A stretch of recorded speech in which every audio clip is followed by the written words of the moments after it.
Good morning and welcome to the third meeting in 2014 of the Health and Sport Committee.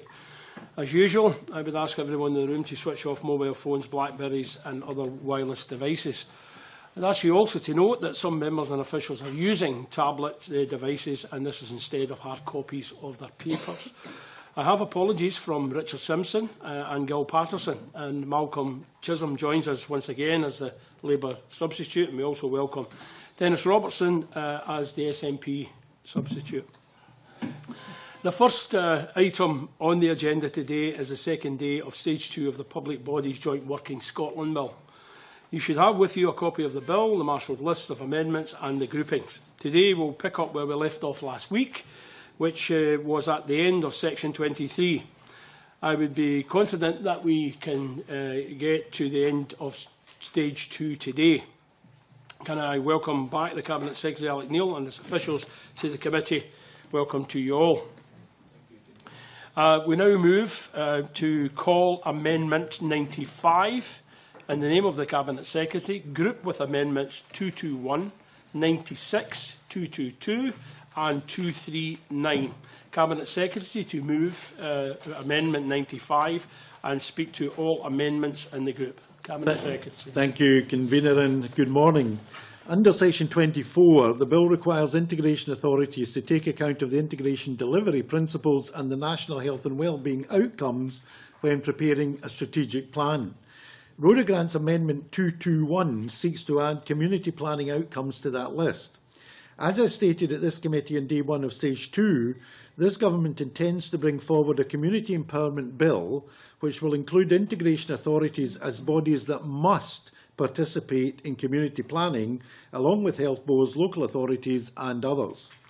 A requirement to include integration authorities in community planning itself is a much stronger way to ensure the proper place of integrated health and social care in community planning, rather than referring to community planning outcomes which do not at present exist in law. Rhoda Grant inquired about timing of the Community Empowerment Bill on day 1 of Stage 2 for this bill. The Government intends to introduce the Community Empowerment Bill within the current parliamentary year. The exact timetables for its progress after introduction will of course be a matter for the parliamentary authorities, but it's the Government's intention that its requirements should apply to community planning partners from around April 2015. This timescale fits well with our timescales for integration. Health boards and local authorities are expected to establish their integration arrangements from April 2015 as well. I therefore, as before, invite Rhoda Grant to agree with me that the Scottish Government's position in relation to community planning and integration is stronger than her proposal, and to withdraw her Amendment 221. Turning to Amendment 95 and 96 in my name, the bill as introduced does not place any requirement on integration authorities to take account of other strategic plans. This could potentially allow issues to arise in relation to the cumulative effects of the use of services, facilities and resources used in common by more than one integration authority. Amendment 96 ensures that each integration authority, when preparing a strategic plan, takes account of any other strategic plan that has been or is being prepared where that plan sets out or proposes to set out arrangements for the use of services, facilities or resources used by another integration authority. Amendment 95 is a drafting change to clarify that Section 24 applies both when preparing an initial strategic plan and subsequent strategic plans. I now turn to Amendments 222 and 239 in the name of Malcolm Chisholm. Section 24, 26 and 27 of the bill together provide robust mechanisms for preparing, involving and consulting on a strategic plan. The persons to be involved will be set out in regulations, and their views must be taken into account. There is therefore no need for additional provisions requiring the Integration Authority to take account of the views of specific individuals. I too consider that professional oversight of planning and delivery of integrated services is essential. The bill, regulations and guidance provide for this.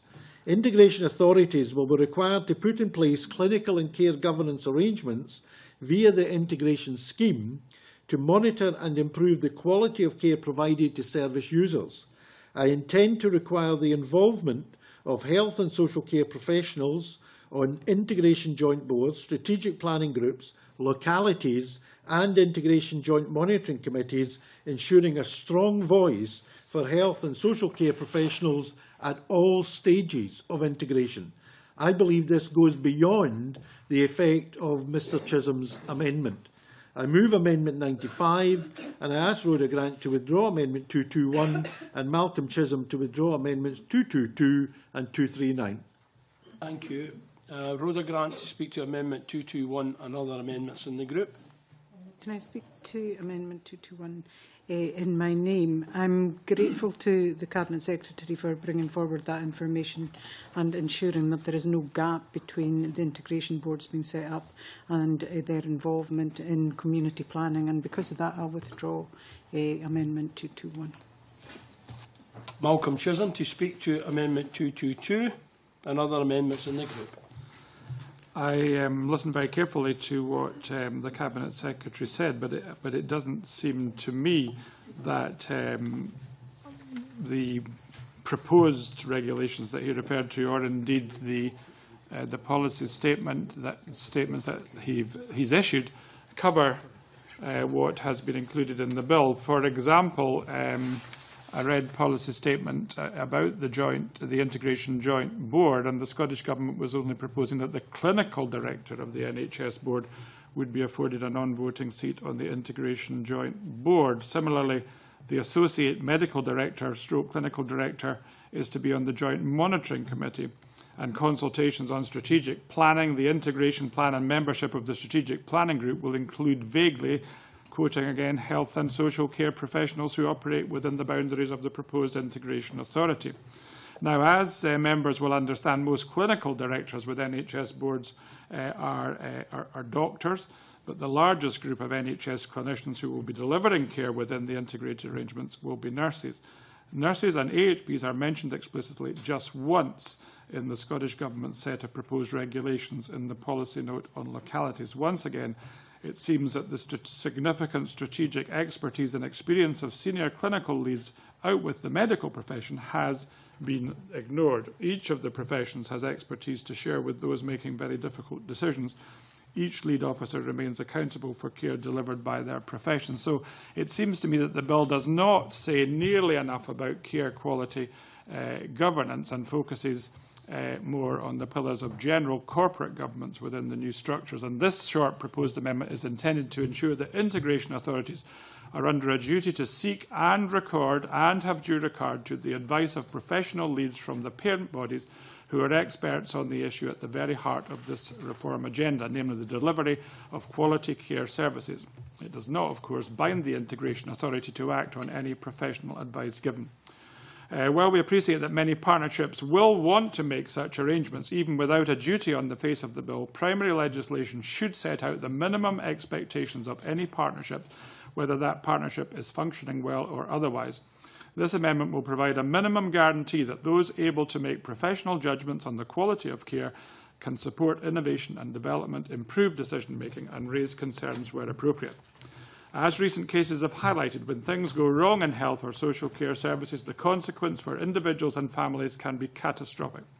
Regulated professionals such as nurses are rightly accountable for the care they deliver to their clients and patients, as well as to their regulatory bodies, which can strip them of their career if they are found to fall short. That accountability holds from frontline practitioners to professional leads with strategic and governance responsibilities. Professionals take this accountability seriously, but structures must support them to discharge their responsibilities meaningfully. So I don't accept what the Cabinet Secretary said, namely that his proposals go beyond what is proposed here.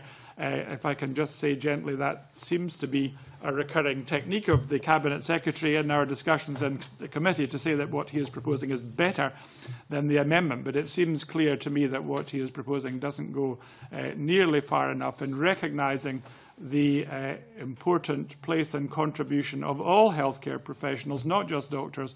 And I thought it was important to specifically mention nurses and allied health professionals, as well as doctors and, of course, the Chief Social Work Officer. So I think it is really important that these key individuals should be named on the face of the bill, and I shall certainly be seeking to press this amendment.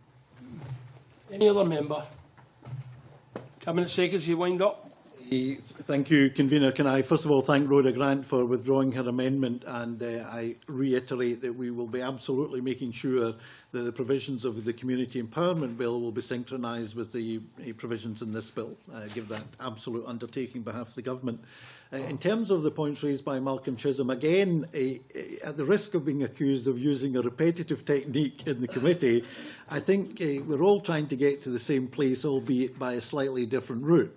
I think, as I made clear when I appeared before the committee for the first part of Stage 2, Convener, a lot of what, in fact, all of what Mr Chisholm is proposing will be provided for in the secondary legislation and in the guidance. So there is no dispute in principle about the need for having these professionals round the table and heavily involved at every level, board level, locality level, strategic commissioning level, and so on and so forth.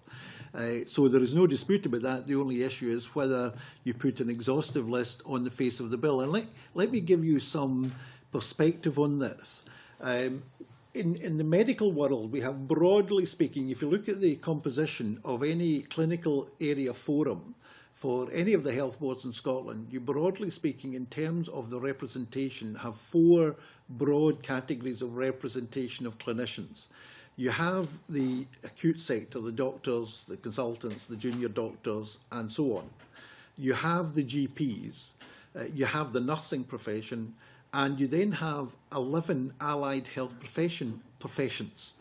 And you could argue that all 11 should be represented on the board, theoretically. Now, you clearly would include them as appropriate in terms of the board level and the localities, but you wouldn't necessarily include all of them in all the structures at all times, because it would be a gross waste of manpower, quite frankly, and their time and resource. So what we're doing here is we are stating, in terms of attendance at the board, a minimum representation at the board, so that, for example, the clinical director must be in attendance at the board, as must the Chief Social Work Officer be in attendance at the board. But that is not exclusive. If other people are required to attend by the partnership has the power to force them to attend either on a one-off basis or on a permanent basis. And similarly, there will be a duty on the partnership to involve the professionals, all the relevant professionals, at every level of decision-making. The one area where I think Mr Chisholm has a point that is worthy of further consideration is whether the Chief Nursing Officer in each board area should be included on the list in the bill. And I am prepared to give that consideration for an amendment at Stage 3, because I do accept the point he's making. 43% of the employees of the health board, of the health service in Scotland, 43% are nurses and midwives. So I do take that point. But in terms of all the other provisions, as I say, we are going much further than Mr Chisholm is proposing, but we're doing it in the secondary legislation and in the guidance, rather than providing an exhaustive list on the face of the bill, and which also carries the danger, if you miss anyone out, you require primary legislation to add them in. Or if there is a change in professional structures, you require primary legislation to change that, which, of course, may be very difficult to achieve. So I think it's much more appropriate, much more flexible, and much more comprehensive to do it the way we are proposing. Thank you. The question is then that Amendment 95 be agreed to. Are we all agreed? Yes. Call the amendment 221 in the name of Rhoda Grant, already debated with Amendment 95. Rhoda Grant to move or not move? Thank you. Call Amendment 96. Yes, oh, sorry. My fault. Call Amendment 96 in the name of the Cabinet Secretary, already debated with Amendment 95. Cabinet Secretary to move formally. Formally convene Thank it. you. The question is then that Amendment 96 be agreed to. Are we all agreed? Thank you. The question is that Section 24 be agreed to. Are we all agreed? Thank you. Can I call Amendment 222 in the name of Malcolm Chisholm, already debated with Amendment 95. Malcolm Chisholm, to move or not move? Move. The question is then that Amendment 222 be agreed to. Are we all agreed? We are not agreed. There is a division. Those in favour of Amendment 222, please raise. Those against? No abstentions. For the Amendment 4, against the Amendment 5, the amendment is therefore not agreed to. Can I call now the Amendment 97 in the name of the Cabinet Secretary, already debated with Amendment 19 on day one. Cabinet Secretary to move formally. Formally convene it. Thank you.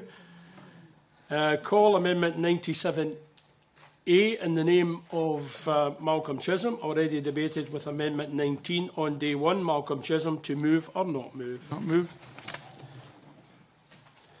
The question is then that Amendment 97 be agreed to. Are we all agreed? Yes. Thank you. I now call Amendment 223 in the name of Rhoda Grant, already debated with Amendment 19 on day one. Rhoda Grant, to move or not move? Not move. Not move. Therefore call Amendment 98 in the name of the Cabinet Secretary, already debated with Amendment 19 on day one. Cabinet Secretary to move formally. Move formally convene it. Thank you. The question is then that Amendment 98 be agreed to. Are we all agreed? Yes. Thank you. I now call Amendment 99 in the name of the Cabinet Secretary, already debated with Amendment 19 on day one. Cabinet Secretary to move formally. Thank you. The question is that Amendment 99 be agreed to. Are we all agreed? Yes. Thank you. I now call Amendment 224 in the name of Malcolm Chisholm, already debated with Amendment 19 on day one. Malcolm Chisholm, to move or not move? Not move. Therefore call Amendment 225 in the name of Nanette Millen, already debated with Amendment 19 on day one. Nanette Millen, to move or not move? Move. Sorry. Move. Move. The question is then that 225 be agreed to. Are we all agreed? No. Members are not agreed. We have a division. Those in favour of Amendment 225, please show. Those against? No abstentions. For the Amendment 4, against Amendment 5, the amendment is therefore not agreed to. Thank you. Can I now call Amendment 100 in the name of the Cabinet Secretary, already debated with Amendment 19 on day one. Cabinet Secretary to move formally. Move formally convene it. Thank you. Question is that Amendment 100 be agreed to. Are we all agreed? I now call Amendment 226 in the name of Malcolm Chisholm, already debated with Amendment 19 on day one. Malcolm Chisholm, to move or not move? Not move. Therefore call Amendment 101 in the name of the Cabinet Secretary, already debated with Amendment 19 on day one. Cabinet Secretary to move formally. Formally convene it. The question is then, Amendment 101 be agreed to. Are we all agreed? Yes. Now call Amendment 102 in the name of the Cabinet Secretary, already debated with Amendment 19 on day one. Cabinet Secretary to move formally. Formally convene Thank it. you. The question is that Amendment 102 be agreed to. Are we all agreed? Yes. I now call Amendment 227 in the name of Rhoda Grant, already debated with Amendment 19 on day one. Rhoda Grant, to move or not move? Move. Move. The question, therefore, is that Amendment 227 be agreed to. Are we all agreed? No. We are not agreed. There will be a division. Those in favour of Amendment 227, please show. Those against? No abstentions. For the Amendment 4 against Amendment 5, the amendment is therefore not agreed to.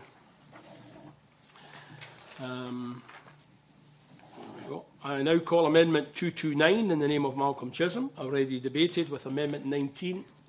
Oh, 228, I've missed 228. Call Amendment in the name of... The question is then at Amendment 228. You didn't call it. Did you call it? Pardon? She has to move it or not move it. Call Amendment 228 in the name. Sorry, I'm ahead of myself.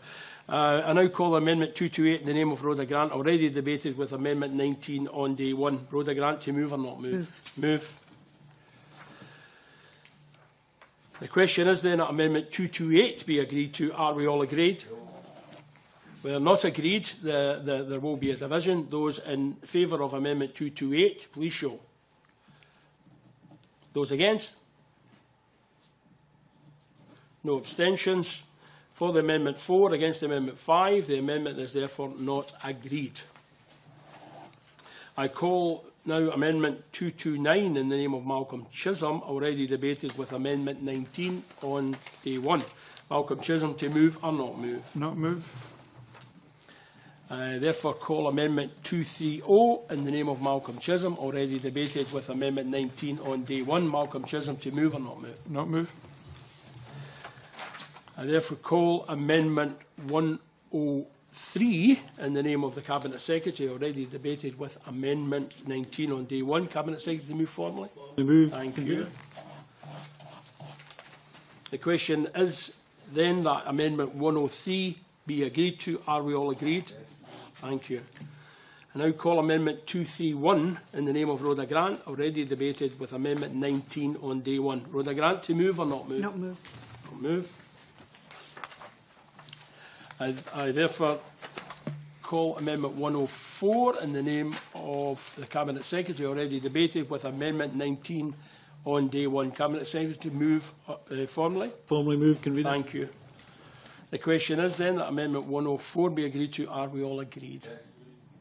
The question is that Section 25 be agreed to. Are we all agreed? Thank you. I now call Amendment 105 in the name of the Cabinet Secretary, grouped with other amendments as shown in the groupings. Cabinet Secretary, to move Amendment 105 and speak to all amendments in the group. Thank you, Convener. It is important that strategic planning supports the principles of co-production and joint working. The amendments in this group focus on the operation of the strategic planning group, which has a key role to play in improving outcomes. Amendment 105 allows the Integration Authority to establish a single strategic planning group from the outset of the strategic planning process. This group will then continue to play a part in the ongoing review and amendment of subsequent strategic plans. This reflects a continual strategic commissioning cycle. Amendment 106 changes the name of the consultation group so that it will be known instead as the Strategic Planning Group, which more accurately reflects the function of the group. The Integration Authority has full responsibility for the Strategic Planning Group and strategic planning process for which it is accountable. However, it is important that the bill does not unduly restrict the representation of constituent authorities in the membership of the group.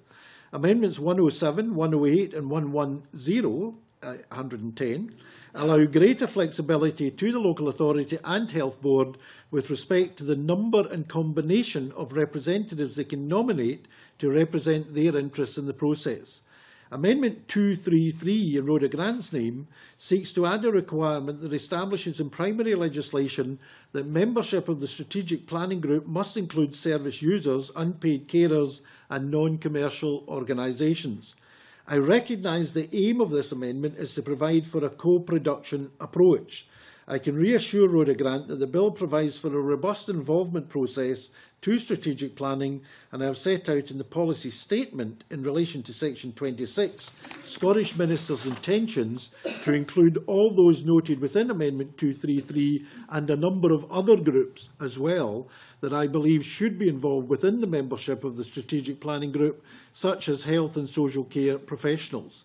I believe that it would be disproportionate to set out on the face of the bill that we should include the groups noted in Amendment 233, but not to make similar provision for the numerous other people that should be equally involved in the strategic planning group. I believe that the proper place to set out the detail of the membership of the strategic planning group is in regulations. I therefore urge Rhoda Grant to withdraw Amendment 233. Amendment 112 ensures that the Integration Authority will oversee the appointment, removal and replacement of members of the strategic planning group. The constituent authorities will be responsible for nominating members as well as replacing or removing their nominees if required. Amendment 112 also ensures that the views of localities are taken into account by requiring the Integration Authority to identify the most appropriate person to represent each locality on the strategic planning group. This amendment also provides for local flexibility so that an individual can represent more than one locality and ensures the Integration Authority's ability to make decisions is not undermined by any vacancy in representation of localities.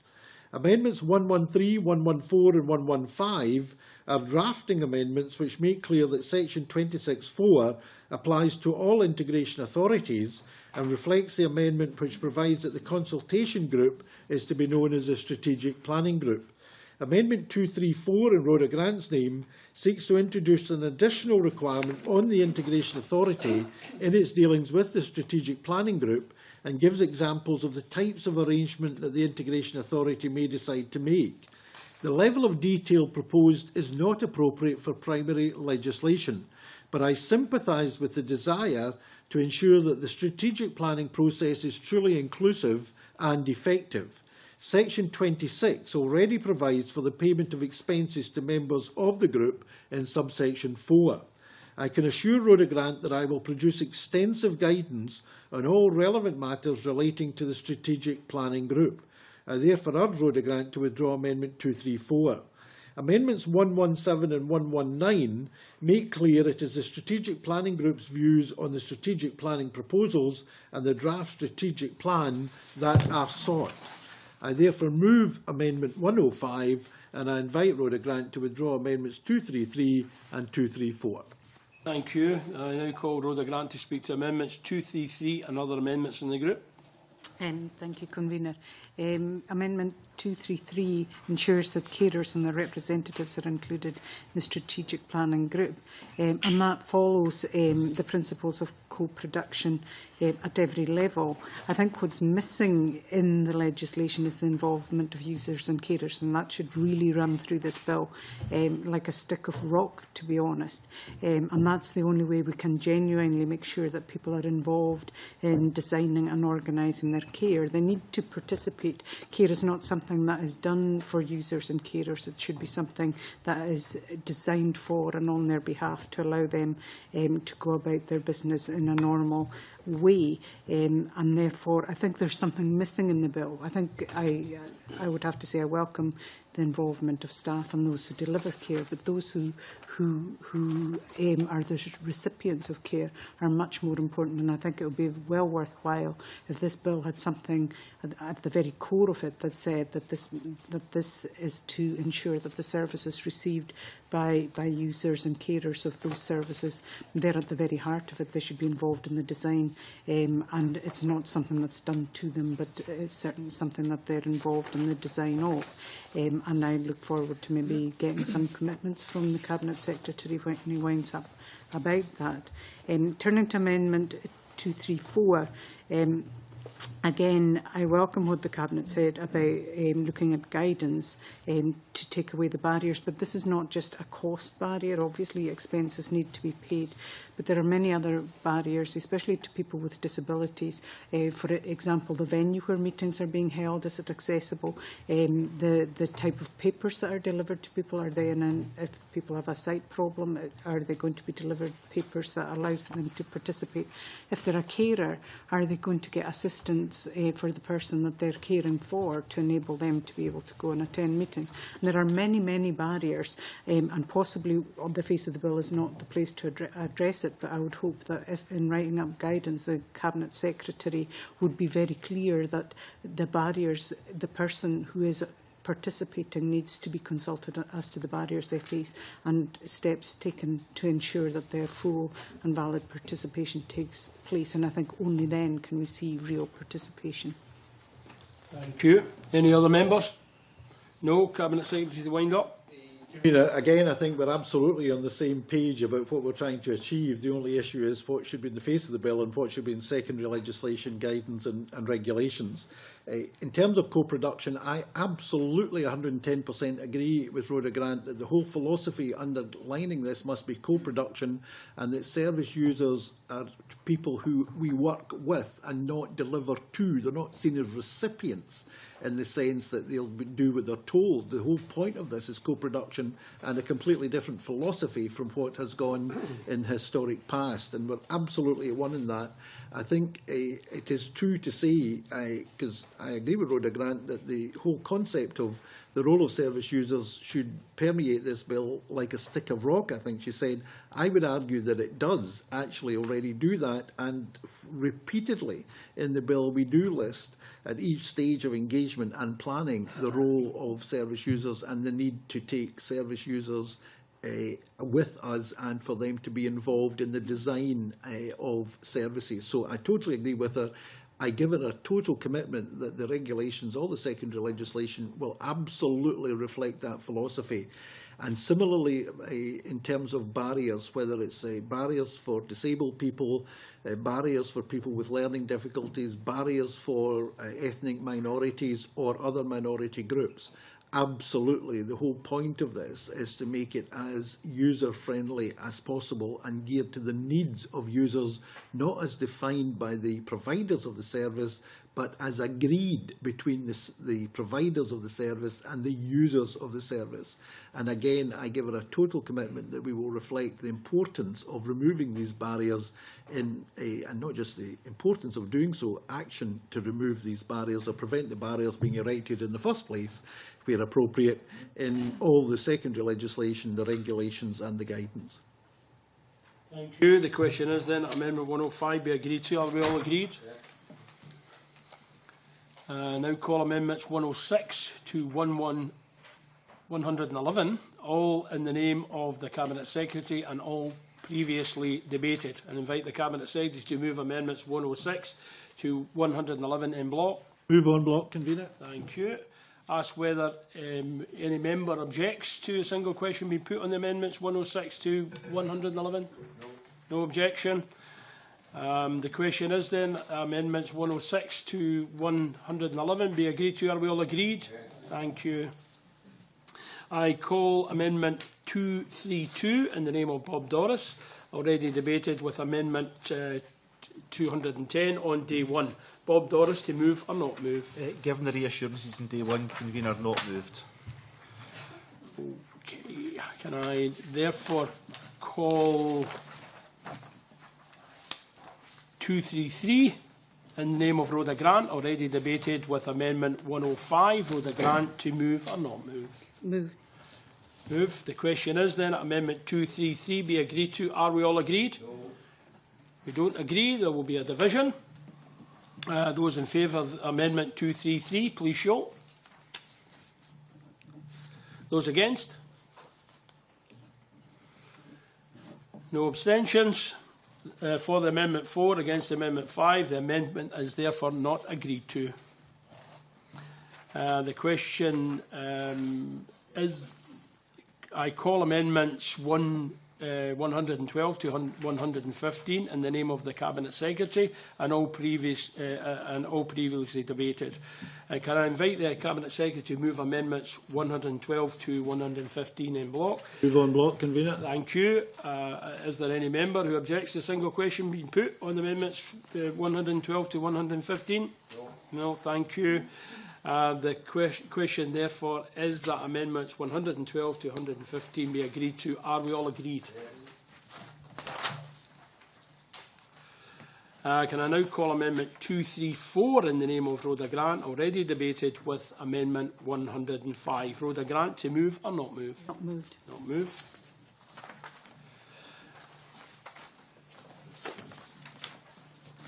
The question is then...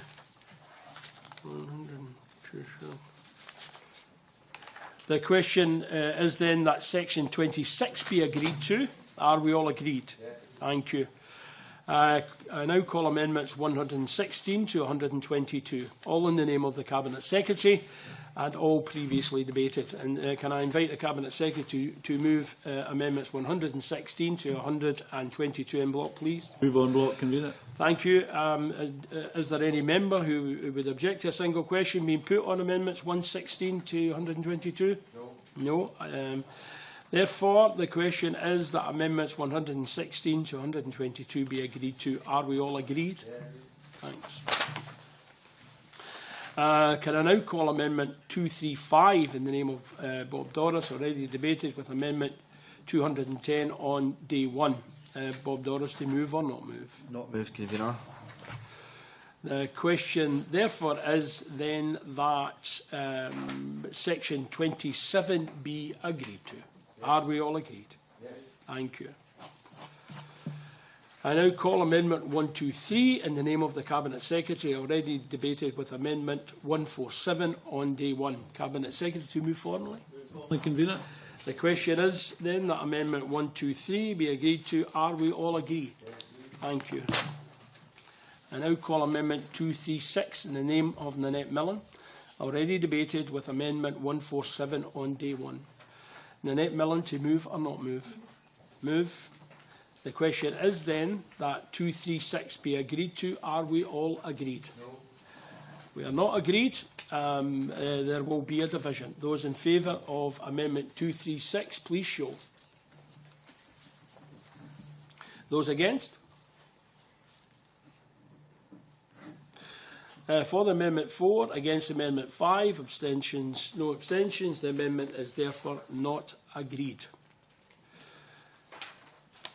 We now call Amendment 124 in the name of the Cabinet Secretary, already debated, with Amendment 147 on day one. Cabinet Secretary, move formally. Thank you. The question is then that Amendment 124 be agreed to. Are we all agreed? Yes. Now, you should move to. I now call Amendment 125 in the name of the Cabinet Secretary, already debated, with Amendment 147 on day one. Cabinet Secretary, to move formally. Move formally, convener. Thank you. That's okay. It's because it's been taken out by the amendment. So you don't need to agree. It's been taken out by the amendment. It's been agreed. It's okay. Just carry on. That's okay. Yeah. The question is that Amendment 125 be agreed to. Are we all agreed? Can I now call Amendment 126 in the name of the Cabinet Secretary, already debated, with Amendment 147 on day one. Cabinet Secretary, to move formally. Move formally, convener. The question is then that Amendment 126 be agreed to. Are we all agreed? Yes. The question is then that Section 29 be agreed to. Are we all agreed? Yes. Thank you. I now call Amendment 127 in the name of the Cabinet Secretary, grouped with Amendment 128, 237, 129 and 130. Cabinet Secretary, to move Amendment 127 and to speak to all amendments in the group. Thank you, convener.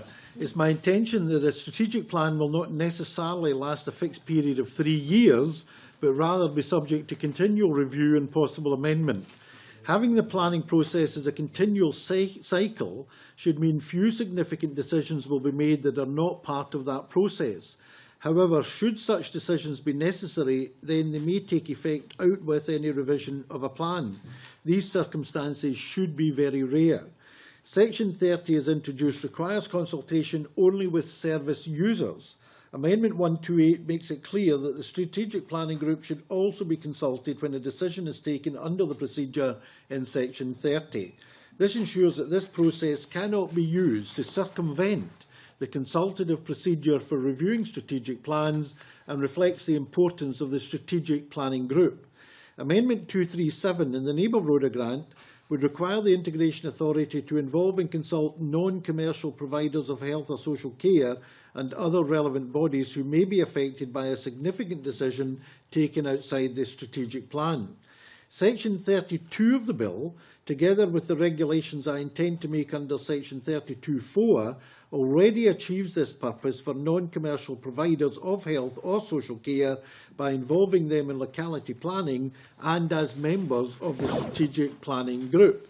I intend the regulations under section 32(4) to include, amongst others, third sector providers of health and social care, amongst those who must be involved and consulted in significant decisions about services in a locality. Therefore, I believe that Rhoda Grant's Amendment 237 is unnecessary. On that basis, I ask Rhoda Grant not to move Amendment 237. Strategic plans must be subject to a continual cycle of analysis, planning, delivering and reviewing.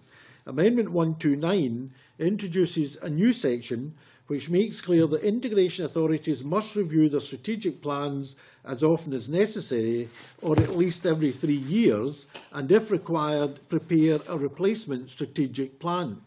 In carrying out such a review, integration authorities must take into account the national health and wellbeing outcomes, the integration delivery principles, and the views of the strategic planning group that they are required to establish. Amendment 129 also requires the Health Board and local authority to provide the integration authority with the necessary information to properly carry out this review. Importantly, Amendment 130 allows for the local authority and the Health Board acting jointly to require a replacement plan where they jointly feel the strategic plan prohibits them from carrying out any of their functions. I would not envisage that such circumstances would arise frequently, given that the Health Board and local authority are part of any review and revision of the strategic plan as members of the strategic planning group. However, Amendment 130 is needed to provide an additional safeguard for circumstances which may have arisen out with the strategic planning process, in order that local authorities and health boards may effectively deliver their responsibilities. I move Amendment 127 and ask Rhoda Grant not to move Amendment 237. I call Rhoda Grant to speak to Amendment 237 and other amendments in the group. Thank you, Convener. Amendment 237 ensures that third sector providers are consulted on significant decisions outside the strategic plan. In many localities, third sector organisations identify need more often, and more often than not, actually go out and meet that need by finding solutions within their communities, and therefore provide a joined-up approach, and should be consulted on.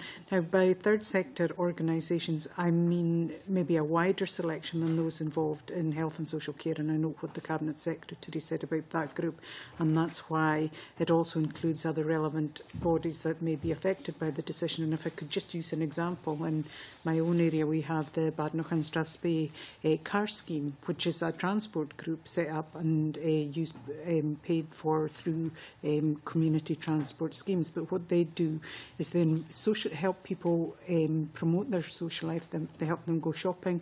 They provide them with a softer social options by promoting their independence, promoting their well-being, getting them to doctor's appointments and the like.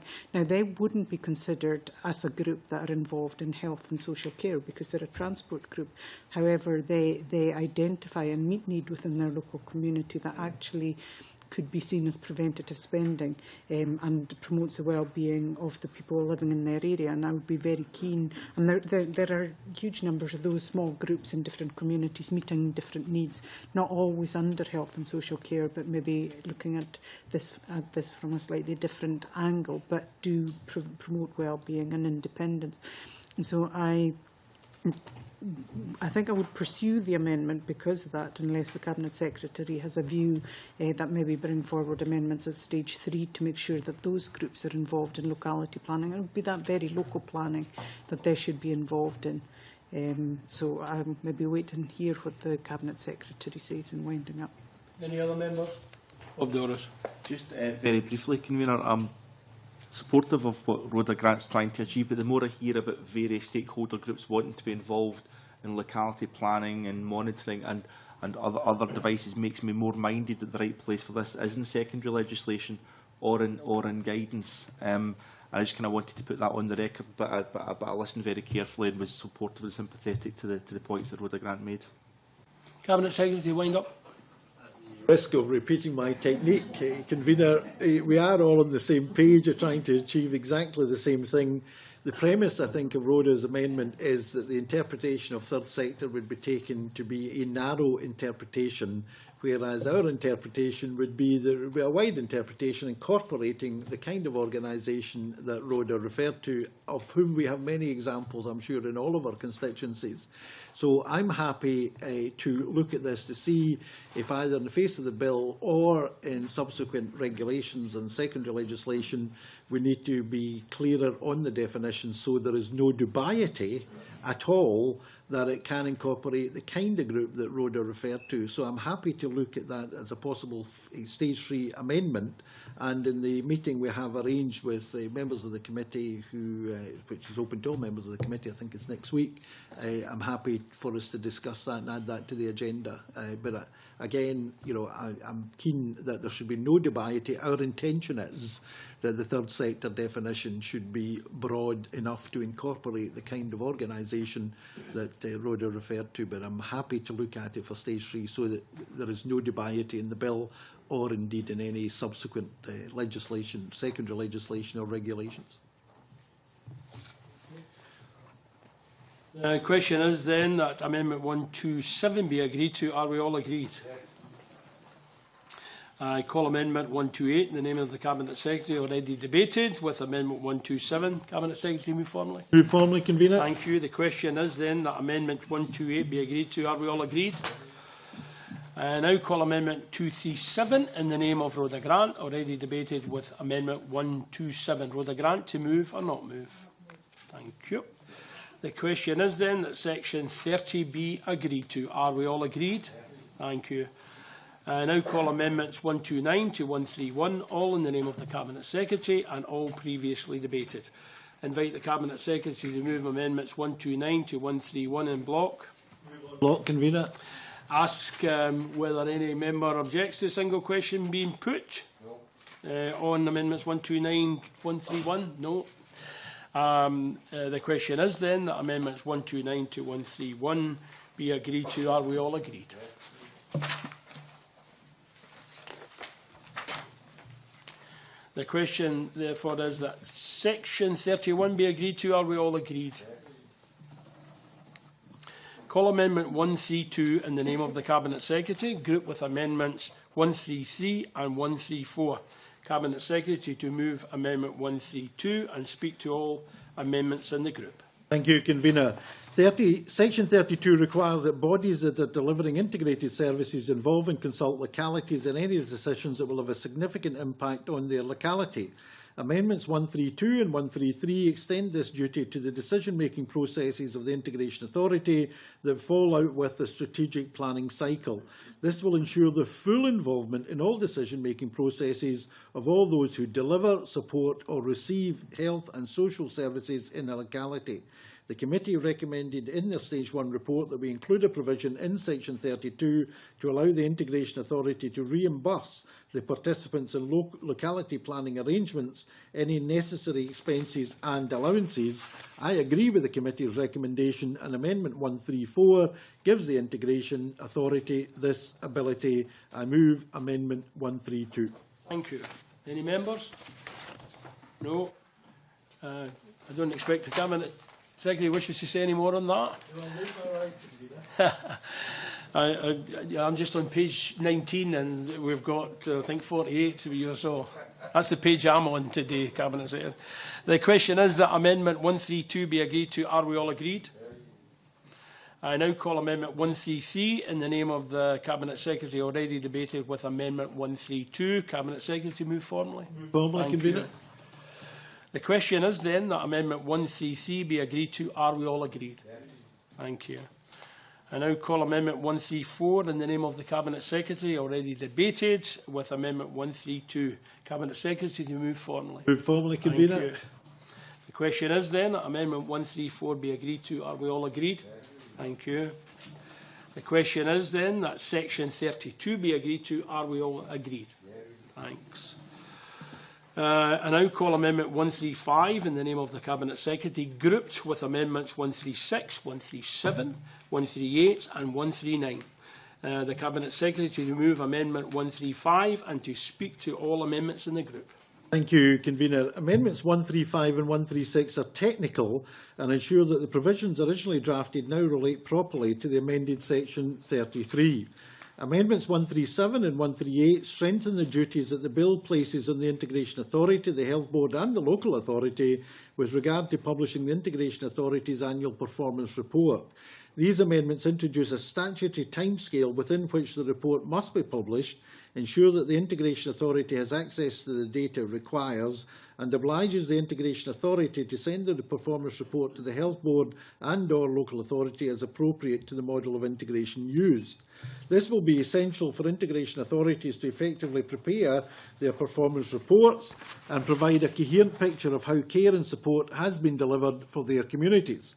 Amendment 139 ensures that the reporting year will be the same for all integration authorities. Performance reports will therefore cover the same time period and are published broadly at the same time to aid comparison and benchmarking, and I move Amendment 135. Convener. The Secretary. Any other members wish to? No. Cabinet Secretary will just move to the question, which is that Amendment 135 be agreed to. Are we all agreed? Thank you. I now call Amendments 136 to 139, all in the name of the Cabinet Secretary and all previously debated. I invite the Cabinet Secretary to move Amendments 136 to 139 in block. Ask whether... Move on block. Yes, sorry. Convener. Need to hold my horses. Thanks for that. And can I seek agreement that there is no member to object, objecting to a single question being put on Amendments 136 to 139? No objection. The question is there then that Amendments 136 to 139 be agreed to. Are we all agreed? Thank you. The question then is that Section 33 be agreed to. Are we all agreed? Yes. Thank you. I now call Amendment 240 in the name of the Cabinet Secretary and a group on its own. Cabinet Secretary to move and speak to the amendment. Thank you, Convener. Amendment 240 strengthens the role of the Integration Joint Monitoring Committee by giving it the ability to require information from the statutory partners and write reports on how integrated services are being planned and delivered. This amendment gives the Integration Joint Monitoring Committee the ability to make recommendations on how service planning and delivery should be changed to better deliver the national outcomes. It places the lead agency under a duty to have regard to any reports that the committee publishes and respond to any recommendation that the committee makes. This amendment provides for appropriate accountability in the lead agency model and gives the Integration Joint Monitoring Committee the necessary teeth to do its job of holding the lead agency to account. I move Amendment 240. Sure. Any other members wish to? No one? Cabinet Secretary, no additional remarks, I don't suppose. Therefore, the question is that Amendment 240 will be agreed to. Are we all agreed? Yes. Thank you. Can I now call Amendment 241 in the name of the Cabinet Secretary group with Amendments 242 to 252? I'm going to point out at this time that if Amendments 243 and 249 are agreed to, I cannot call Amendments 148 and 160, both in the group integration plan to the integration scheme debated on day one due to preemption. Cabinet Secretary, to you move 241 and speak to all amendments in the group. Thank you, Convener. The bill as introduced contains no requirement for health boards and local authorities to review with stakeholders the integration scheme. We believe that the integration scheme should be reviewed periodically to ensure that it remains fit for purpose. Amendment 241 requires that integration schemes are reviewed at least every 5 years and that health boards and local authorities are required to include and consult with their stakeholders in the same way as when the scheme was originally developed. Amendment 242 establishes that either the health board or the local authority can trigger a review of the integration scheme, which both parties must then jointly take forward. Our concern is that in a lead agency arrangement in particular, if a delegating authority were not content that the lead agency was carrying out its functions to its satisfaction, it could not review the basis of that delegation, the integration scheme, without the agreement of the lead agency. This could result in a conflict of interest for the lead agency and an inability for the delegator to properly exercise its statutory accountability over its functions. Amendment 242 establishes that should Scottish ministers amend the regulations that specify other matters that must be included within integration schemes, Scottish ministers can require all integration schemes to be reviewed. For example, if professional advice on clinical and care governance were to change, we would want to ensure that all integration schemes were reviewed and considered by stakeholders locally. Amendments 243 and 249 are technical amendments that ensure that other relevant provisions in the bill are updated to account for these changes to the review process. In particular, they ensure that the power to vary a scheme under Section 34 and the duty to vary a scheme under Section 35 may only follow a review of the scheme, which will become a requirement. Amendments 244 and 247 ensure that constituent authorities are required to notify Scottish ministers if the detail of certain parts of the integration scheme, as prescribed in regulation under the power noted in Section 13E, are changed. These amendments assure continued oversight of important areas of agreement between the constituent authorities, such as clinical and care governance arrangements. Amendment 245 requires that when constituent authorities wish to make changes to the parts of their integration scheme that they have a statutory obligation to include, they must consult with a list of stakeholders as prescribed by Scottish ministers. This amendment ensures that appropriate stakeholders are involved in any significant changes to the terms of integration within their area. Amendment 246 is a technical amendment that ensures that the requirement to seek Scottish ministers' approval of revised integration schemes properly relates to the provisions in Section 34.3. Amendment 248 requires the constituent authorities to publish a revised integration scheme once it takes effect. This will ensure that the most up-to-date integration schemes are always publicly available. Amendment 250 is a technical amendment that ensures that provisions relating to new integration schemes, as set out in Section 35, are applicable to multi-council integrated arrangements. Amendment 251 puts beyond doubt that the bill applies to a new integration scheme created under Section 35 as it applies to a scheme prepared under Section 1 or Section 2. Amendment 252 places a requirement on Scottish ministers to consult the local authority and the Health Board before putting in place a scheme for the transfer of staff as a consequence of a new integration scheme. This amendment reflects other amendments previously discussed by committee and responds to requests from health boards and local authorities to ensure that their views are heard in any matter relating to staffing under integration. I move Amendment 241. Any members? Rhoda Grant. Just with regard to Amendment 252, I understand why people are being consulted, but it makes no mention of the staff themselves that are to be transferred, or indeed their trade unions. And one would have assumed that to transfer staff would have been part of a consultation that would have involved the staff and their trade unions, as well as the receiving and authorities and the authorities that are losing the staff. No other members? Cabinet Secretary, then to wind up. Say, Convener, Rhoda Grant's absolutely right, but these points are already covered in employment law and the national negotiating and local negotiating machinery, and I don't think it would be appropriate for us to cut across that in this bill. It would require another bill. Okay. The question is then, Amendment 241 be agreed to. Are we all agreed? Yes.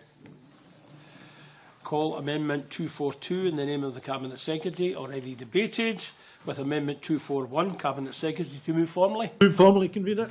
Thank you. The question is then, Amendment 242 be agreed to. Are we all agreed? Thank you. I now call Amendment 243 in the name of the Cabinet Secretary, already debated, with Amendment 241. Remind members that if Amendment 243 is agreed to, I cannot call Amendment 148 as a consequence of the pre-emption rule. Cabinet Secretary to move formally. Formally, Convener. Thank you. The question is then that Amendment 243 be agreed to. Are we all agreed? Yes. Thank you. I now call Amendments 149 to 157, 244 to 246, 158, 247, 159 and 248, all in the name of the Cabinet Secretary and all previously debated. I can invite the Cabinet Secretary to move these amendments en bloc. Move on block, Convener. Thank you. Drafting all of those. Can I seek the members' agreement that no one opposes a single question being put on these amendments? Yes. Thank you. The question is then that amendments 149, 157, 244 to 246, 158, 247, 159 and 248 be agreed to. Are we all agreed? Yes. Thank you. The question therefore is that section 34 be agreed to. Are we all agreed? Yes. Thank you. I now call Amendment 249 in the name of the Cabinet Secretary, already debated with Amendment 241. I remind members of the pre-emption rule that if Amendment 249 is agreed to, I cannot call Amendment 160. The question is then that Amendment 249 be agreed to. Are we all agreed? Yes. I now call Amendments 161, 250, 162 and 251, all in the name of the Cabinet Secretary and all previously debated. I invite the Cabinet Secretary to move Amendments 161, 250, 162 and 251 en bloc. Move on block, Convener. Thank you. No member object to a single question being put on Amendments 161, 250, 162 and 251? No objection. The question therefore is that Amendments 161, 250, 162 and 251 be agreed to. Are we all agreed? Yes. Thank you. The question is then that Section 35 be agreed to. Are we all agreed? I now call Amendments 163, 164, 165 and 252, all in the name of the Cabinet Secretary and all previously debated. I invite the Cabinet Secretary to move Amendments 163, 164, 165 and 252 en bloc. Move on block, Convener. Thank you. Can I ensure that no member objects to a single question being put on Amendments 163, 164, 165 and 252? No objection. The question is, therefore, that Amendments 163, 164, 165 and 252 be agreed to. Are we all agreed? Yes. Thank you. I call Amendments 36. Oh, we've got a section here. The question is that Section 36 be agreed to. Are we all agreed? Yes. Thank you. I now call Amendments 166 to 170, all in the name of the Cabinet Secretary and all previously debated. I invite the Cabinet Secretary to move Amendments 166 to 170 en bloc. Move on block, Convener. Can I get members' agreement that there is no objection to a single question being put on Amendments 166 to 170? No objection. The question then is that Amendments 166 to 170 are agreed to. Are we all agreed? Thanks. Question is that Section 37 be agreed to. Are we all agreed? Yes. The question is that Section 38 be agreed to. Are we all agreed? Yes. I now call Amendment 253 in the name of the Cabinet Secretary and a group of its own. The Cabinet Secretary to move and speak to the amendment. Thank you, Convener. This amendment is technical and ensures that Section 39 properly relates to the now amended Section 7. It enables the Scottish Ministers, where a modified scheme is to be submitted, to use their default powers if the modified scheme is not submitted by the date specified under Section 7(4)(c). I move Amendment 253. Members? No further comment for the Cabinet Secretary. The question is then that Amendment 253 be agreed to. Are we all agreed? Thank you. I now call Amendment 171 in the name of the Cabinet Secretary, already debated with Amendment 1 on day 1. The Cabinet Secretary move formally. Move formally, Convener. Thank you. Question is then that Amendment 171 be agreed to. Are we all agreed? Thanks. The question is that Section 39 be agreed to. Are we all agreed? Thank you. I now call Amendments 172 to 176, all in the name of the Cabinet Secretary and all previously debated.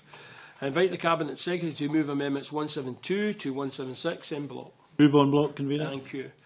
Is there any member who objects to a single question being put on Amendments 172 to 176?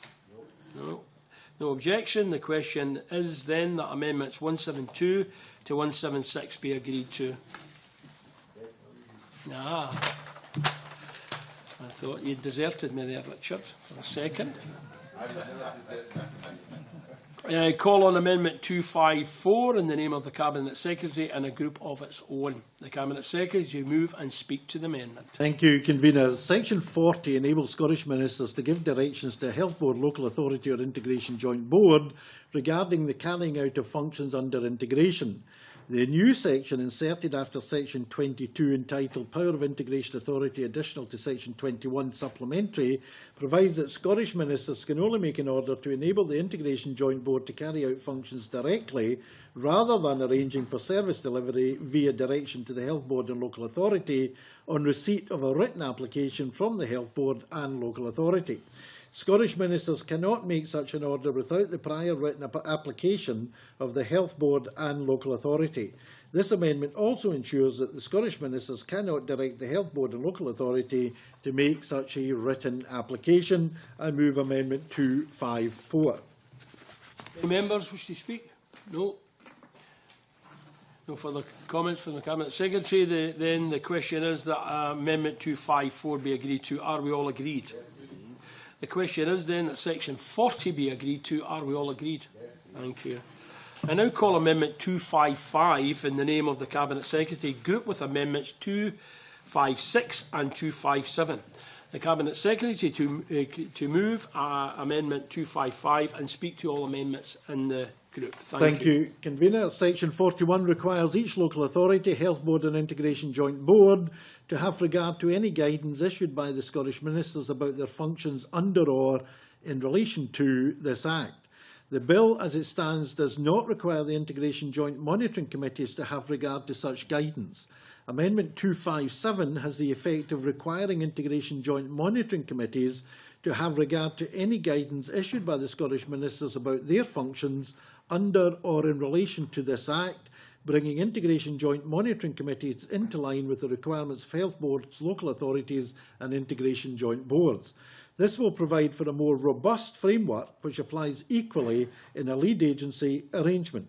Amendments 255 and 256 are technical amendments linked to Amendment 257 and simply pave the way for the list in new subsection 2 inserted by Amendment 257. I move Amendment 255. Any other member? No. No other comments from the Cabinet Secretary. The question is then that Amendment 255 be agreed to. Are we all agreed? Thank you. I now call Amendment 256 in the name of the Cabinet Secretary, already debated with Amendment 255. Cabinet Secretary, move forward. Formally moved, Thank Convener. you. The question is then that Amendment 256 be agreed to. Are we all agreed?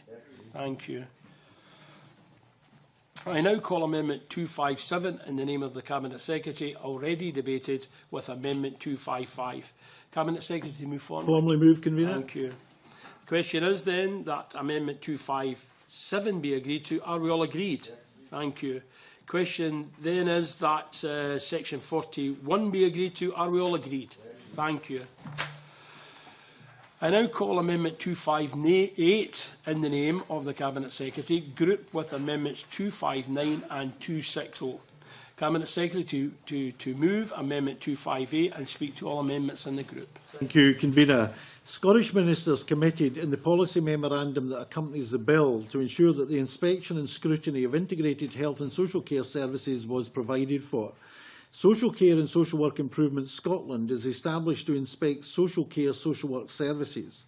Healthcare Improvement Scotland is established to inspect healthcare services. Amendments 258 and 259 provide for both these organisations respectively to inspect services provided in pursuance of an integration scheme, regardless of the delivery body. Furthermore, the amendments expand the purpose and the matters to be considered when inspecting such services. It is important that inspections are able to account for and reflect the aims of integration and provide appropriate improvement advice, reports and recommendations in that respect. These amendments ensure both that SCISWIS and HIS have this ability. Amendment 260 provides for HIS and SCISWIS to jointly inspect health and social care services delivered by health boards, local authorities and integration joint boards in pursuance of an integration scheme. Importantly, in carrying out joint inspections, SCISWIS and HIS are to adhere to current codes of practice issued by Scottish ministers and may carry out joint inspections for any of the purposes provided for by Section 1011B or 10J of the National Health Service Scotland Act 1978 or Section 53(2) of the Public Services Reform Scotland Act 2010. High standards and levels of scrutiny are thereby applicable to joint inspections of integrated services. Scrutiny of integrated services is key to achieving the aim of improving the quality and consistency and safety of services for service users. Enabling joint inspections without recourse to Scottish ministers reflects the need for a new approach to inspection and scrutiny to support, develop and redesign services to deliver the aims of integration of improving outcomes for users of health and social care services. I move Amendment 258. The member, Rhoda Grant. Just about the practicality of this, it seems quite messy where you've got two organisations that could come in. Will they have to work together, I think, is the question, especially where you have services jointly delivered that could be either health or social care. It seems to me that those providing those services could have different visits if they weren't obligated to work together and carry out joint inspections. Well, actually, they already engage in working together very effectively for obvious reasons. But at the moment, for them to carry out a joint inspection on every case requires my explicit permission. And I don't believe that that's appropriate going forward, particularly when we're talking about an integrated agenda. And I foresee a much closer working relationship in future between HIS and SCISWIS in terms of future inspection and the Care Inspectorate as well, obviously, in terms of how we move forward.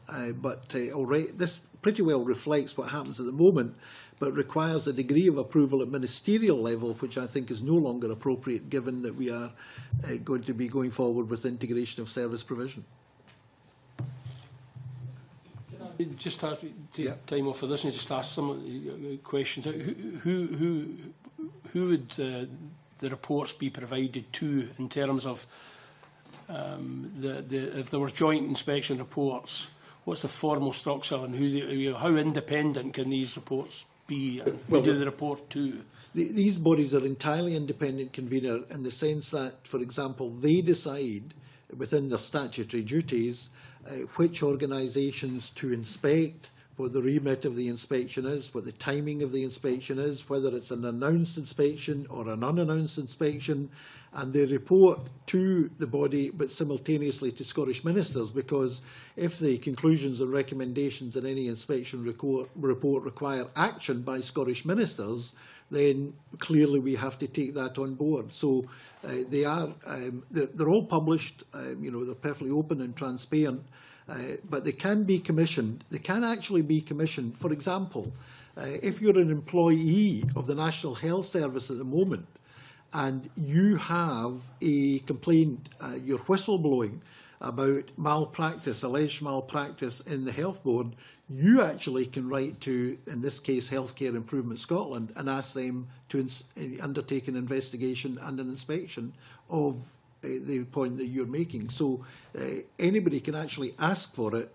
I can mandate it, and others obviously can ask for it as well. Is this?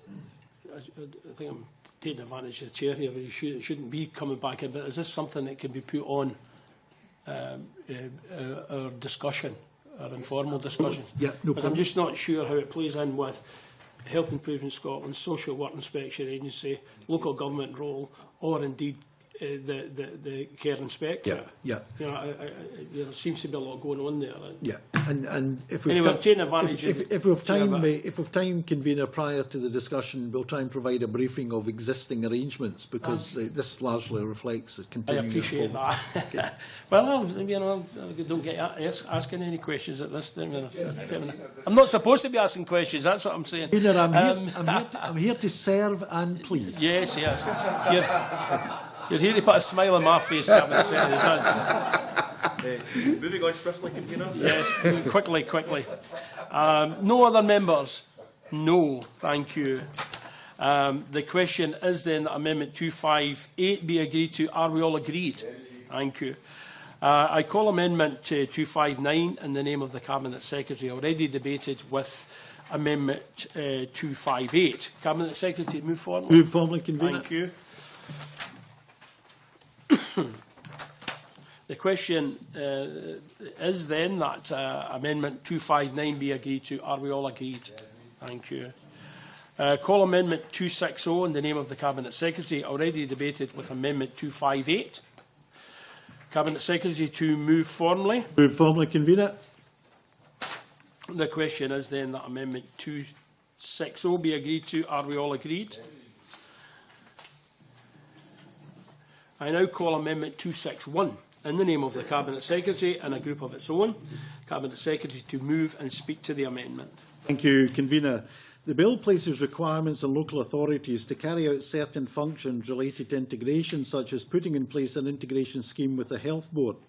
The Local Government Scotland 1973 Act makes provision for local authorities to delegate certain of their functions to other local authorities. This amendment ensures that the functions conferred on local authorities by the bill cannot be delegated to another local authority. This will be important in situations where more than one local authority is covered by a single integration scheme with the Health Board. The bill also requires certain local authority functions to be delegated to an integration authority. This amendment ensures that those functions can only be delegated to the integration authority and not to another local authority. This does not prevent shared service delivery across local authority boundaries, which I would want to encourage. The effect of the amendment is only to ensure that functions that are required for integration under the bill can only be delegated to the integration authority for the purposes of strategic planning and not to another local authority instead. I move Amendment 261. Members? No. We move then to the question that is Amendment 261 be agreed to. Are we all agreed? Thank you. I now call Amendments 177 to 181, all in the name of the Cabinet Secretary and all previously debated. Can I invite the Cabinet Secretary to move Amendments 177 to 181 in block? Move on block, convener. Thank you. Do any members object to a single question being put on Amendments 177 to 181? No. The question is then that Amendments 177 to 181 are agreed to. Are we all agreed? Thank you. The question is then that Section 42 be agreed to. Are we all agreed? Thanks. I now call Amendments 182 to 190, all in the name of the Cabinet Secretary and all previously debated. I invite the Cabinet Secretary to move Amendments 182 to 190 in block. Move on block, convener. Can I ask if any member objects to a single question be put on Amendments 182 to 190? No objection. The question is then that Amendments 182 to 190 are agreed to. Are we all agreed? Thanks. The question is then that Section 43 be agreed to. Are we all agreed? Thank you. I now call Amendment 191 in the name of the Cabinet Secretary, already debated with Amendment 11 on day one. Cabinet Secretary, move forward. Move formally, Thank convener. you.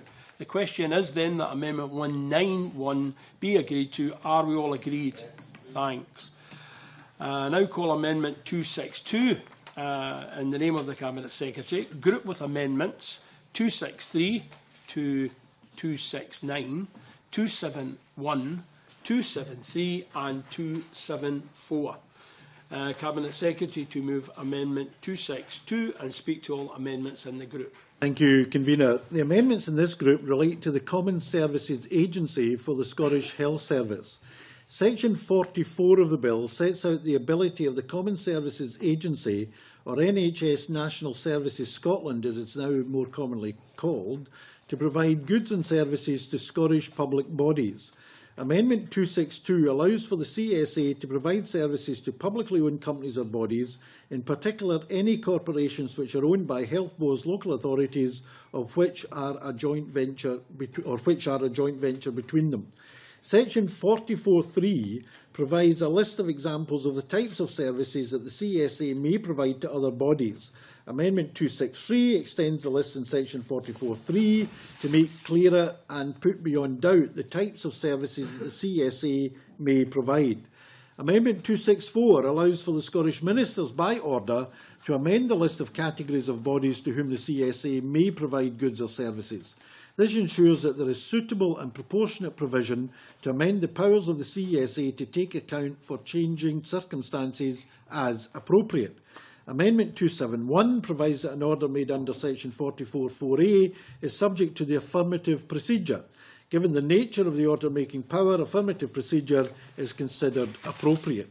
Amendments 265 and 266 seek to clarify and remove any potentially confusing duplication between Section 44 of the bill and existing provisions in the National Health Service Scotland Act 1978 as to the bodies the CSA may enter into arrangements with for the provision of services. The amendment provides for a clearer definition of Scottish public authority, making clear that Section 44 does not apply to health bodies that the CSA is already able to enter into arrangements with. Amendment 267 inserts an updated definition of one of the groups of Scottish public authorities with which the CSA can enter into arrangements. The amendment provides for this definition to be linked to that in Schedule 5 to the Public Services Reform Act, Scotland 2010. This allows the CSA to provide services to a wider group of public authorities, including certain publicly owned companies. Should Scottish ministers amend Schedule 5, then this would also alter the bodies that the CSA can provide services to. Amendment 268 and Amendment 273 make amendments to the National Health Service Scotland 1978 Act and the Patient Rights Scotland Act 2011 in consequence of Section 44. Amendment 269 seeks to address an anomaly in the Residual Liabilities Act 1996 concerning the transfer of liabilities should the CSA be dissolved. Before 2010, the CSA could only be dissolved by primary legislation. This would have addressed the need to transfer existing liabilities at the point of dissolution. Since 2010, it would be possible to dissolve the CSA using a Public Services Reform Order, and therefore those bodies entering into long-term contractual arrangements with the CSA have less protection regarding debts and obligations owed by the CSA than other National Health Service Scotland bodies. The amendment addresses this anomaly and means that those bodies entering into contracts with the CSA are offered the same protection as given when contracting with other NHS bodies. Amendment 274 revokes the Public Services Reform Functions of the Common Services Agency for the Scottish Health Service Order 2013 as a consequence of Section 44 of the Bill. I move Amendment 262. Thank you. Any members? No. Therefore, the question is that Amendment 262 be agreed to. Are we all agreed? Yes. Thank you.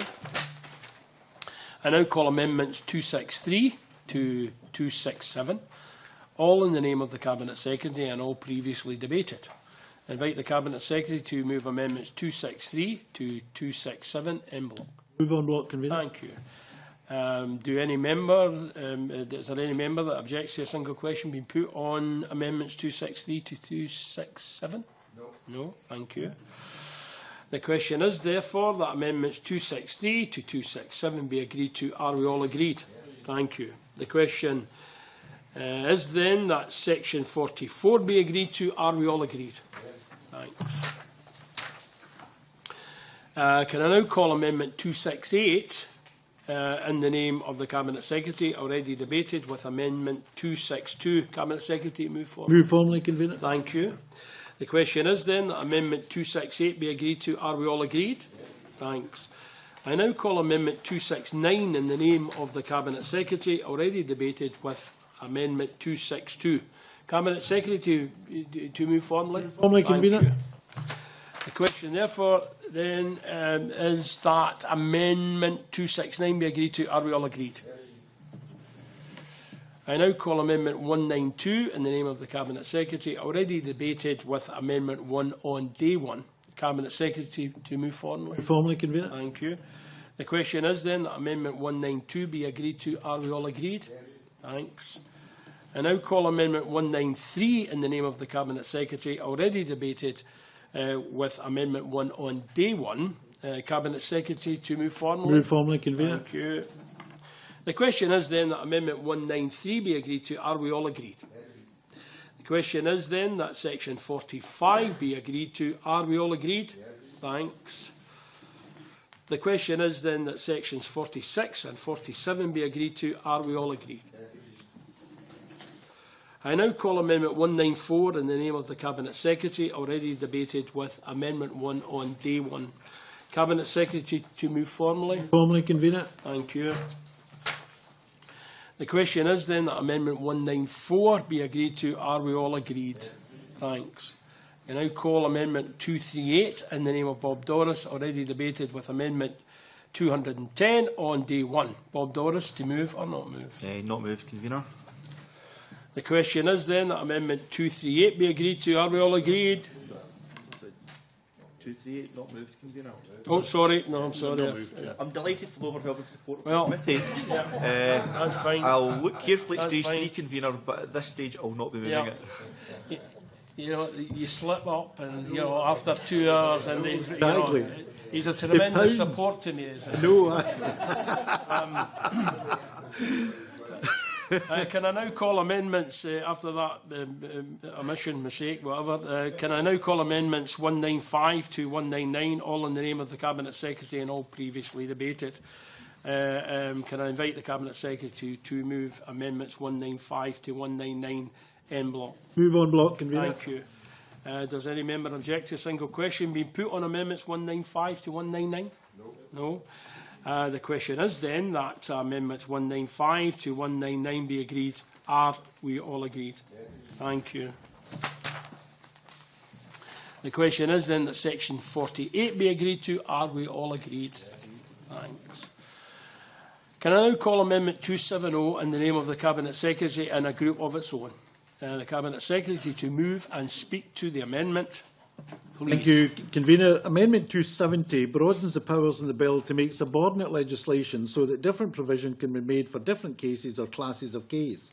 This will enable the subordinate legislation made under the powers in the bill to give full effect to the policy intentions by making appropriate provision for different circumstances. I move Amendment 270. Thank you. No other member. Therefore, put the question that Amendment 270 be agreed to. Are we all agreed? Thanks. I now call Amendment 200 in the name of the Cabinet Secretary, already debated, with Amendment 5 on day one. Cabinet Secretary to move forward. Move formally, convener. Thank you. The question, therefore, is that Amendment 200 be agreed to. Are we all agreed? Yes. Thanks. I now call Amendment 201 in the name of Malcolm Chisholm, already debated, with Amendment 147 on day one. Malcolm Chisholm to move or not move? I think that falls because the previous amendment fell. Not according to my script. Are you moving or are you not moving? Well, it doesn't make sense to move it. Not moving. Okay. The question is then that Amendment 201 be agreed to. Are we all agreed? No. Just not moved. And we've done that. What time is that now?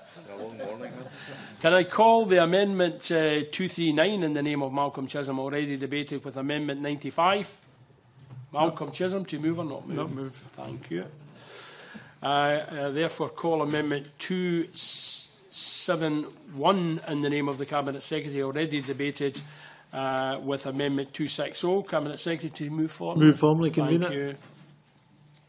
The question is then that Amendment 271 be agreed to. Are we all agreed? Thanks. The question is that Section 49 be agreed to. Are we all agreed? Yes. The question is that Section 50 be agreed to. Are we all agreed? Yes. Thank you. I now call Amendment 272 in the name of the Cabinet Secretary and a group of, on its own, the Cabinet Secretary to move and speak to the amendment.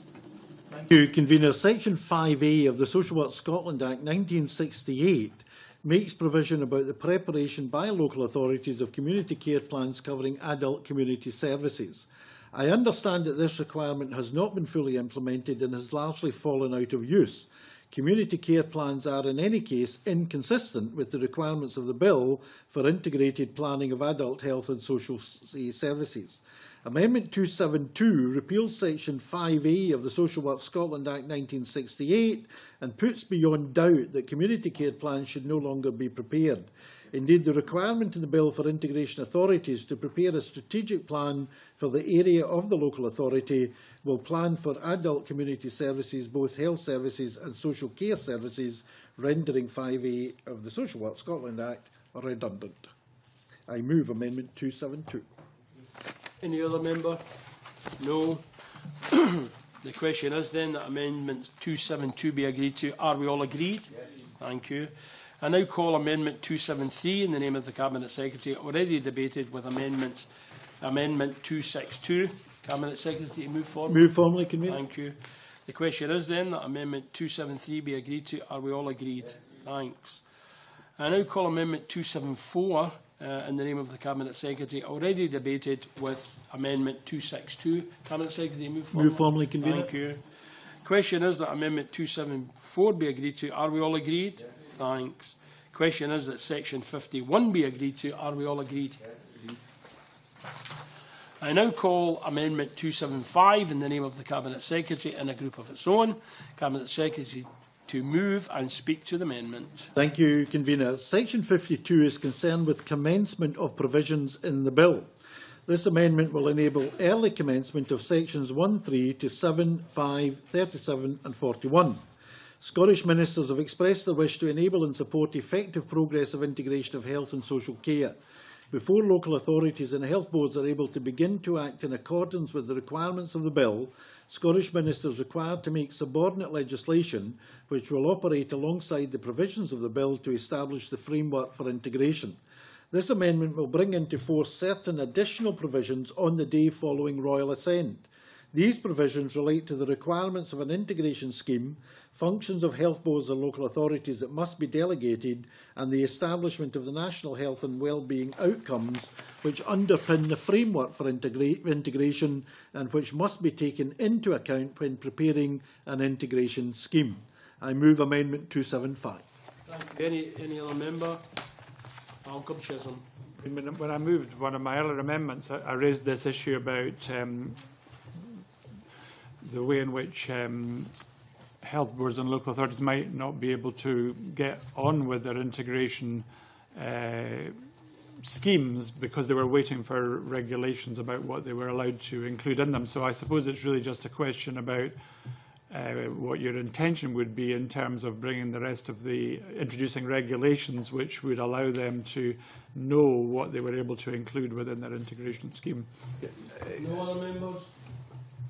Secretary. That's a very fair question from Malcolm Chisholm. Can I first of all say that we're not waiting for the passage of the bill before we start any work either nationally on the subsequent legislation at secondary or regulation or guidance, nor are we waiting at local authority level.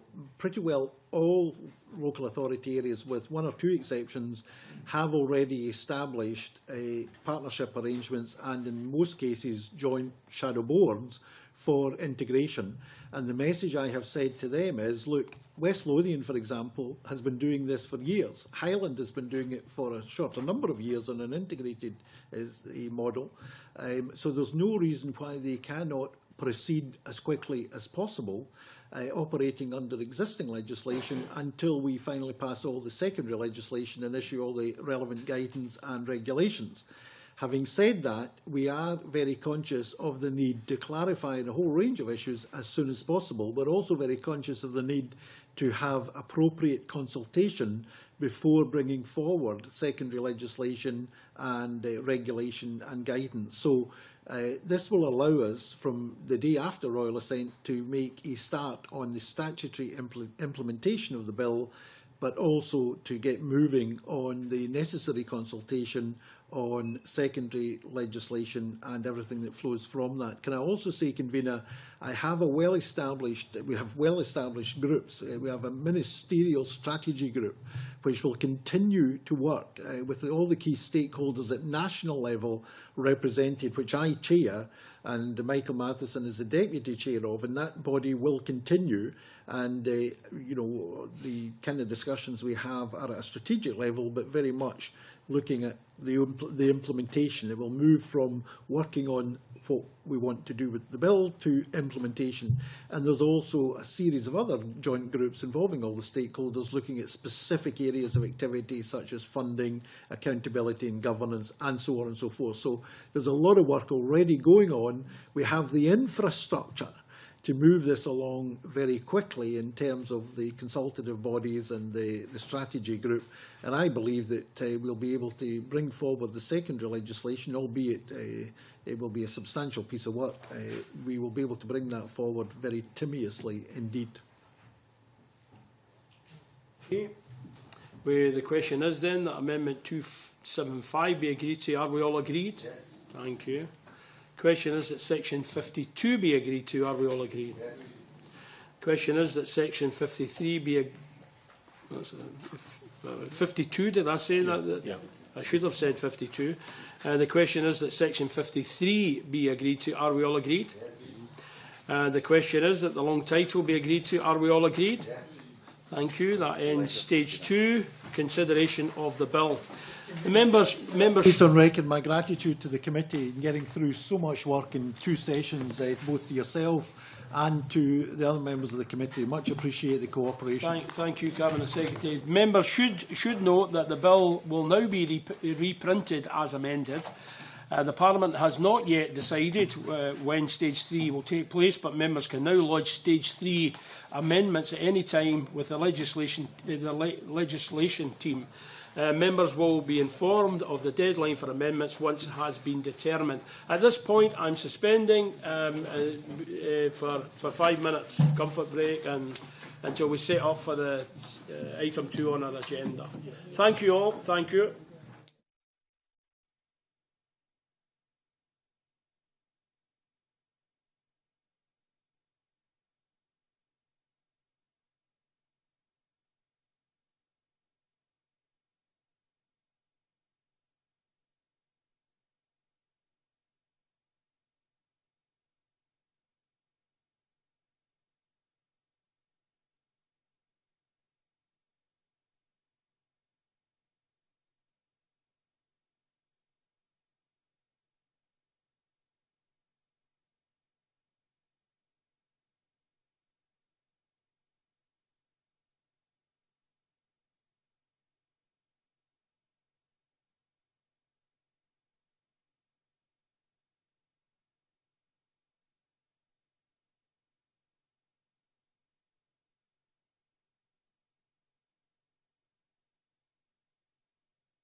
Can I now formally reconvene and move to agenda item number 2, which is to consider 3 negative SSIs.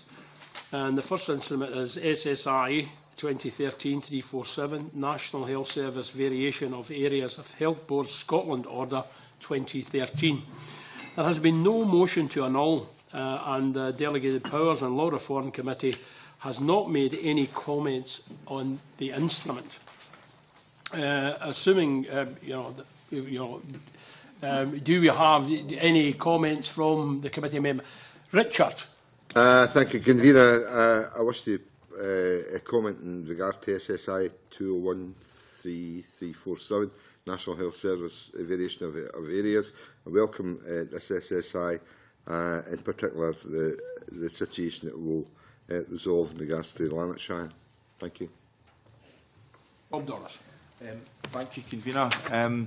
This move will mean that Mr Lyle and myself will share constituents within a joint health board area, because it will move my constituents in Rutherglen, Cambuslang and Blantyre to NHS Lanarkshire. I'd just like to put on record that during the Scottish Government statement in relation to concerns over NHS Lanarkshire, I asked the Cabinet Secretary for Health and Wellbeing whether plans to move my constituents into the health board area would be affected or damaged in any way with the current improvements put in place there, and I was given reassurances that it would be receive an excellent service and that plans are well underway. So I wanted to put that on the record, because I know my constituents were seeking reassurance, and I'm delighted to say I have received that. Thanks for those comments. Any other comments? Nanette Millen. Do we know if there are any other areas affected, or is this the only one? No other comments? Note that on SSI 2013-347 that the committee has no recommendations to make. Are we all agreed? That's agreed then. Thank you. Second instrument is SSI 2013 National Health Service General Ophthalmic Services Scotland Amendment Regulations 2013. There has been no motion to annul, but the Delegated Powers and Law Reform Committee has drawn the attention of the Parliament to the instrument, and the details were in your papers. Do we have any comments from committee members? If not, then I will put the question that SSI 2013-335, that the committee has no recommendations to make. Are we all agreed? Thank you. The final instrument is SSI 2014-5, Sports Grounds and Sporting Events Designation Scotland Order 2014. There has been no motion to annul, and the Delegated Powers and Law Reform Committee has not made any comments on the instrument. Are there any comments from the committee members? If not, then I will put the question on SSI 2014-5 that the committee has no recommendations to make. Are we all agreed? That is agreed, thank you, and that concludes today's meeting. Can I remind the members that there is a private briefing with the SMC on Thursday at 9:30 in Committee Room 5 for all of those members who can make it. Thank you. Thank you all for your cooperation, participation and patience.